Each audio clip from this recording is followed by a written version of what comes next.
traditional custodians on the land in which both I and Jesse are sitting on currently, the Turrbal and Yagara people, and pay my respects to those elders, present and future. I'd like to also acknowledge Aboriginal Torres Strait Islander colleagues that are in this space and that I work alongside, and also acknowledge the leaders in our space that guide us in our work as well. And thank you all for coming. So where this bit of work came from was we were kind of developing the strategy, the Grow the Workforce strategy, and we had a network meeting, and I had the privilege of meeting Alison, and she was informing us of the Outback's placement experience that they'd been working on for years, and some of the outcomes there seemed amazing.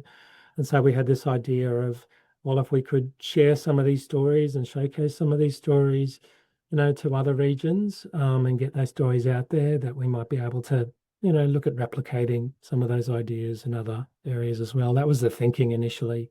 Student placements are a really integral pathway for our sector. And how can we kind of improve and sustain that for organisations? Particularly, we know that organisations, even ones that want to take on student placements, often can't because they're just so stretched.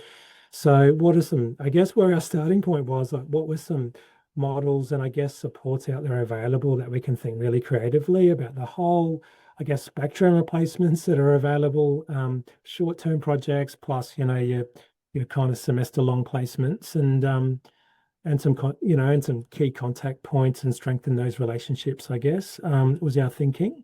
At this point, I'd love to throw it over to Alison and her team and to share the wonderful work and experiences that they've been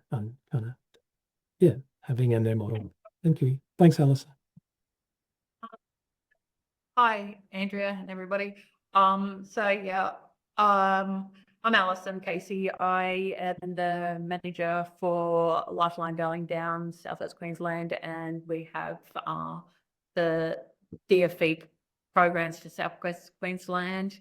I'm a mum, I'm a granny, but I'm a really big advocate for growing a successful workforce and also in the Outback and also in the DV field.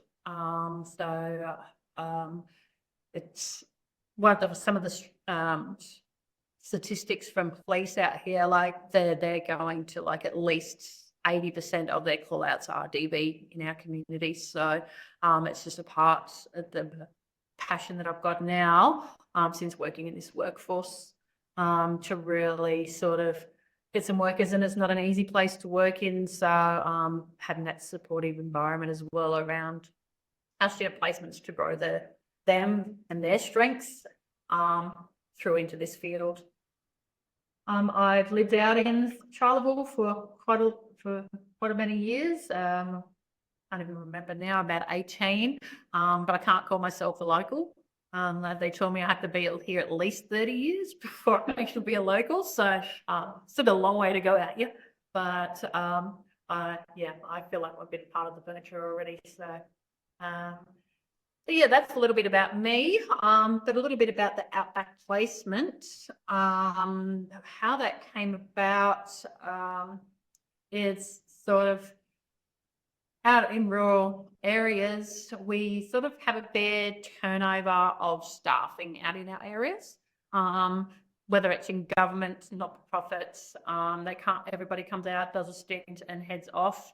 So I thought, well, let's get some students out this way and see if we can't show them what the rural setting is like to work. And it's not just a working environment, it's also a part of the community and trying to embed it in Southwest Queensland. So with Lifeline Darling Downs, they don't just get a DV lens, but they just get a social worker like lens. They get a social worker where they can have a look at all different aspects of their work. So we have 13 programs now out here in Southwest Queensland.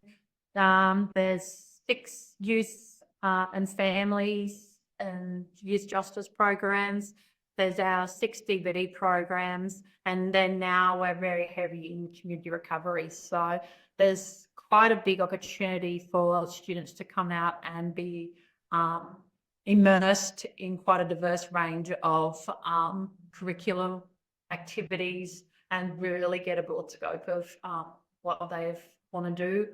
Also, it gives them an idea of some of the areas where maybe their strengths and weakness lie by able to get into that diversity. Also, when they're on a placement out here, they get a chance to do a community project. So they get connected with a lot of stakeholders and just to get a project started and hopefully finished within their placement is quite an achievement. And I found those ones that can do that sort of have never gone away from here without feeling good, feeling of accomplishment.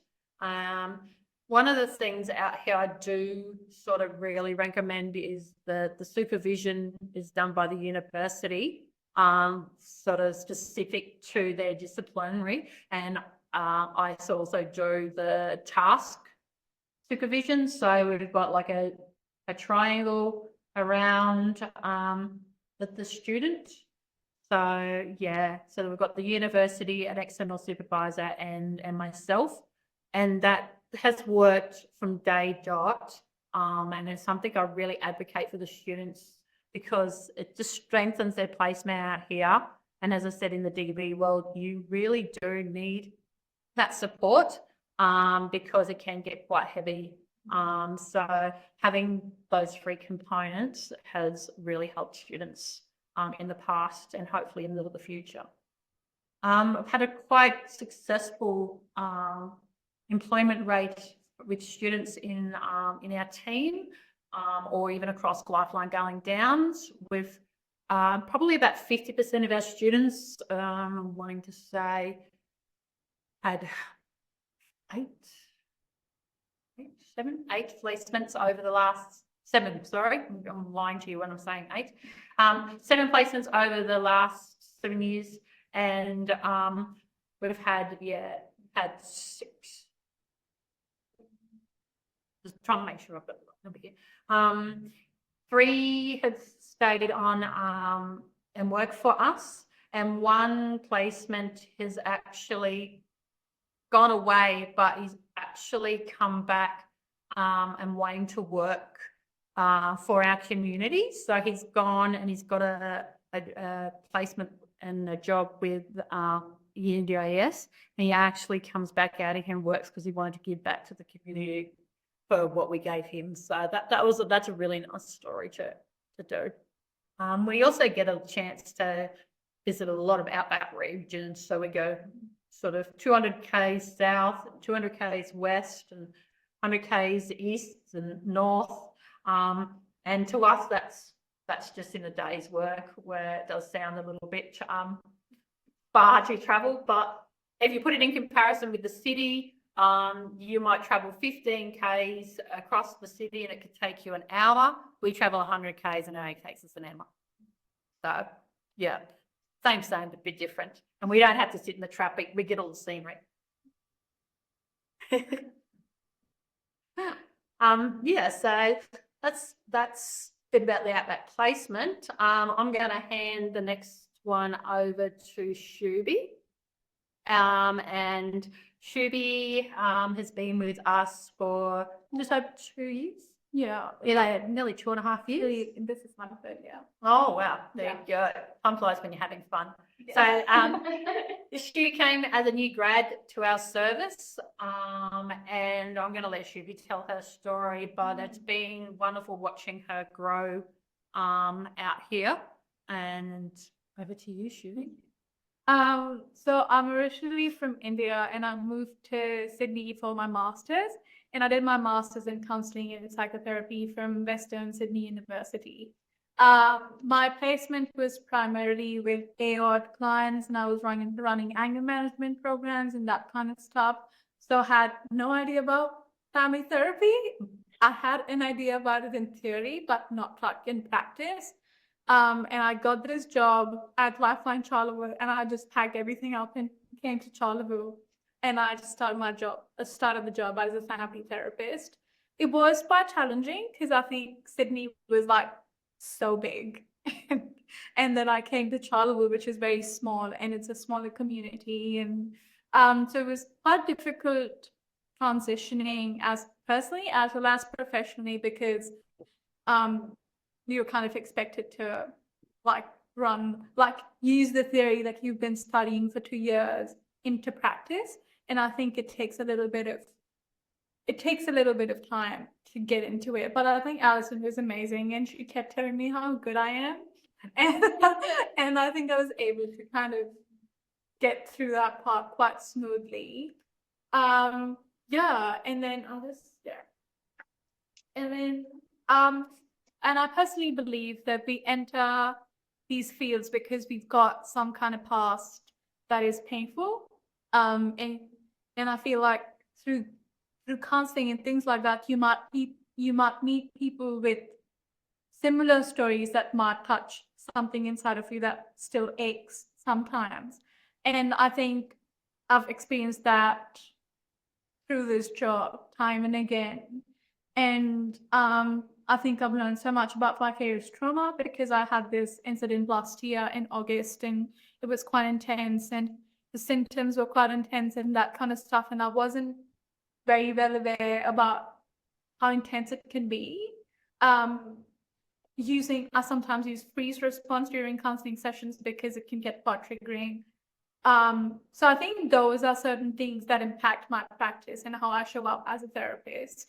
But things like seeking out support and talking to the manager and taking supervision and being aware of these things as a therapist has helped me quite a bit in my practice.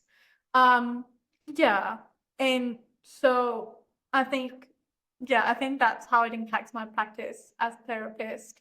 To talk about how to sustain in this career long term, I'm still a fresh graduate. Like, I just graduated 3 years ago, and I'm still learning. And there's so much to learn in this field, because you meet so many different kind of people on a pretty regular basis, and they present with different issues, and then you're like, oh my God, I don't know how I'm going to deal with this. But yeah, so I think this is a growing field. But things that help me, like supervision is key for me. It enhances my practice. It keeps me on my toes. It kind of gives me a bit of a mirror of what's going on. And if I'm slacking, my supervisor gives me tips and tricks to kind of pick myself up.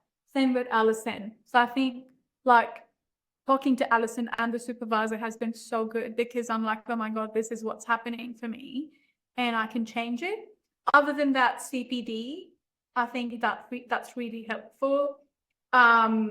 Supervision, CPD, self-care. Self-care is really, really important. And I shouldn't preach about that because I struggle with it sometimes, but I think self-care can mean different things to me. Like, personally, when I started the job, people talk about meditation and that kind of stuff. And I think my view has changed now. So I think meditation is helpful, but I think if somebody like me who has a tendency to dissociate, it can be more difficult. Like, I think it kind of feeds on to that a little bit. So I've explored that as well in the last 3 years. And I just want to make sure that I'm not missing out anything. Also personal therapy. Go take your counseling sessions, go for personal therapy, talk through things. And the last thing is, the biggest learning that I've got through this job is ethical dilemmas. And they can be so intense in smaller communities. Conflict of interest are more complex. Code of ethics and that kind of stuff. Like, it's just a piece of paper, and there are little sentences and things like that. That's what you're supposed to do as a therapist. But and I think that wasn't taught in uni to me. And I think I've learned how to deal with ethical dilemmas and being client focused through this job and through the experiences and through like the knowledge that Alison has given me, because she's got a lot of idea of how things work in the small community and that kind of stuff. But yeah, like they can be quite complicated, and I personally struggle with them, and I'm still learning. Yeah, because you just want to do the right thing by the client, but you're also supposed to follow the code of ethics, which can be, yeah, sorry, I feel like I'm repeating myself. Yeah, I think it really shook my core at different times. And yeah, even I feel like having also understanding that, you know, referring the client out when you feel like you're not competent as well. I think that was a biggest learning for me as well, because I'm like, no, I want to be a good therapist. I want to be a perfect therapist. But I've learned these things through this job. Yeah. And yeah, I think that's it. Thanks. You can see by the personal growth there with Shubi. She's a little bit hard on herself. She's her worst critic, because all the struggles that she has mentioned, she has overcome them, problem solved them by talking them out, and that's why she is a great therapist. Oh, thanks, Alison. Hello, we're going to move on now, and Maria Villa, who is Maria Isabel Villa and likes to go by Belle, came to Lifeline for a Bachelor of Human Services on her last placement with a major in counselling. Is that right, Belle? Yeah. And loved it so much, sort of stayed around and is now our family intervention service worker. And I'm going to hand over to Belle to introduce herself. Yeah. Good afternoon. Thank you for having me. Well, there's a short background why I am in this field. Well, I was in the service as religious. I had a background, I finished theology, and it's a religious formation for about, let's say, 15 years. So we run schools, and I also do counseling, and I get a background of nursing as well. So it was Queensland government who asked me to go further studies when I came to Australia. So, and I was given the opportunity as a scholar at USQ, and they want me to continue of what I have started in the Philippines. I came from the Philippines, by the way, but I'm Australian citizen now. I was sponsored by my family. So in connection or related to my background in serving people, is this the big factor? That's why I continue with this Bachelor's of Human Services, major in counseling, and I get also a background with Bachelor's of Science, major in psychology. And related to my previous, let's say, profession, it's dealing with really service. So it's an Italian congregation. It was originated in Miramare. So I also speak Italian because we are trained Italian and being a missionary as well. So we are two in the family. So it's also about values. So if you don't have the intention of serving people, why you have to have this course? Well, anyway, let's go forward for the final placement. So I really don't know where Charleville was. So I live in Killarney, Warwick. So I have no idea. So I Googled when the USQ told me, you need to have your final placement in Charleville. And it's been coordinated USQ placement team with SQRH. So you just show up there because you have the accommodation and everything. But I said, how could I go there? That was my first question. And when I said it's 8 to 9 hours drive. But anyway, I arrived here with so much questions, and I explored a week before I started, and yeah, I met Alison, and you know the connection of you get so many social connections, even though you don't meet them personally. And there was a parish priest who was assigned here, so who helped me. And eventually I ended up to have my own place because I brought my cat with me. So that's that was the story going on. I wasn't able to stay in SQRH because of my cat.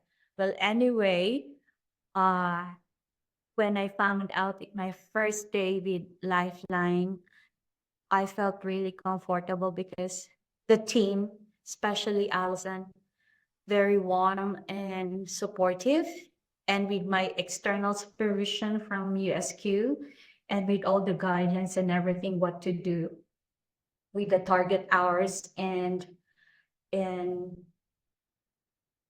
with Lifeline, we did so many, I mean, diverse programs. So it's related really of what I am or what I needed on that time on my placement, especially dealing with people with mental health problems. And it's visible, it's really in the community. It's not, you just read on the textbook and the theories, and it's really here. So that's why I was so glad that I was assigned here for my placement, because it's not every student were given the chance to be here.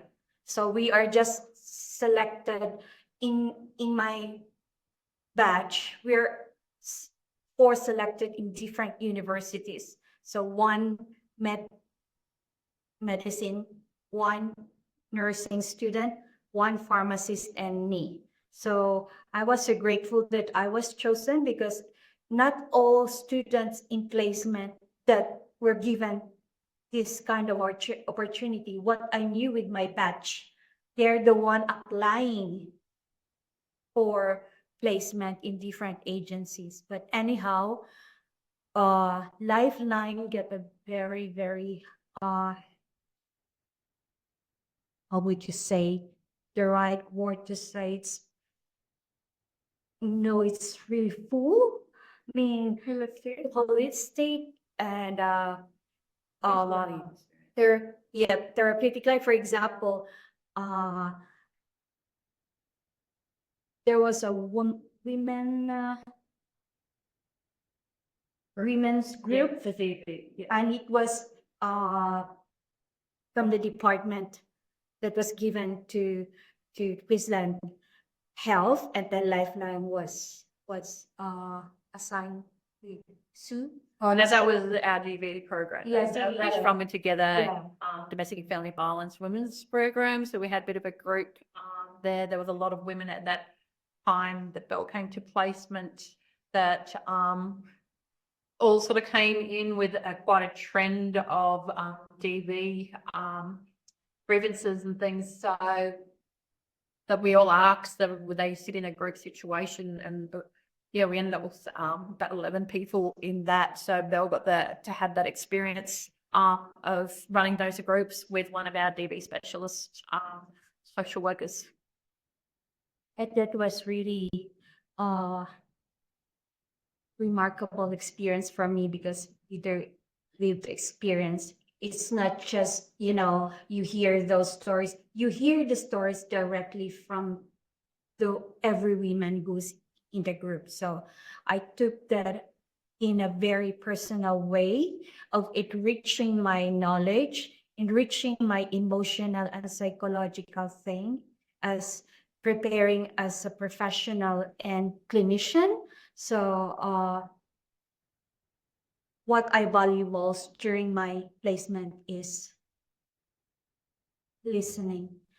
Even until now, I want to enhance the empathy, because the connection is very important. It would be very important for individual who needs the service that you are giving them the right assessment, the right service, and you are what's the right word to say is that it's in the tip of my tongue. Yeah. That's a little sort of from your placement and that. What happened after your placement there? Is sort of where did you go from there, Bill? I finished everything what's been required from USQ, and then when I received the invitation, so I'm here with Lifeline. So practicing with family intervention services. The Belle came to me after her placement and said that she'd graduated and said, I've fallen in love with child and then so yeah, here she is. And I want to pay back to the community for Lifeline. Yeah. And every day is different, so I'm learning, and every family is different. So yeah, that's the challenge. Thanks, Belle. Thank you. So if you go, yeah. So you would have heard SQRH being mentioned a few times throughout, with Belle, and Shubi sort of mentioned them once. So SQRH is our Southern Queensland Rural Health Service, which is like a little bit like a training hub, but they organise free accommodation for our students in Western Queensland. But they are also like a support agency, also in the community for students. So it's not just for one specific sort of study. It's nursing, allied health. It's any student that actually is either in Charleville. There are other hubs right across Southwest Queensland. It's not just for social workers or not just, but it's for all students in remote. So then they've got a connection with other students as well, so they can talk about their placements out here and some of the challenges in rural areas, how they've overcome them. So it's another support network for the students while being remote and isolated from their families in a way that come from the coast.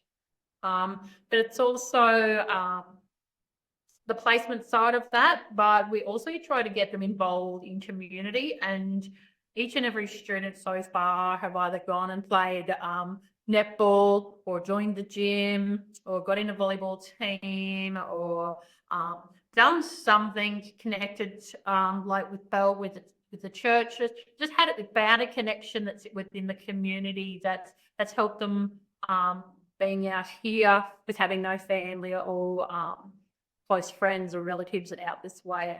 So that's an important part that we make part of the placement, and we had that in our interview questions and discussions when we first start with a placement. Is there anything that you like?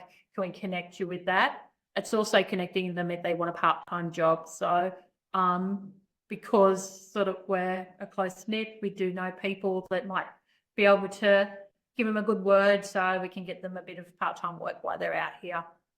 And there's a range of different activities all the way through the year, and people are always looking for helpers. So if you put your hand up and volunteer, I guarantee you'll get a job volunteering in our rural communities for any event that goes on in our towns. So they can immerse actually within the community as well as having a placement and get a full experience.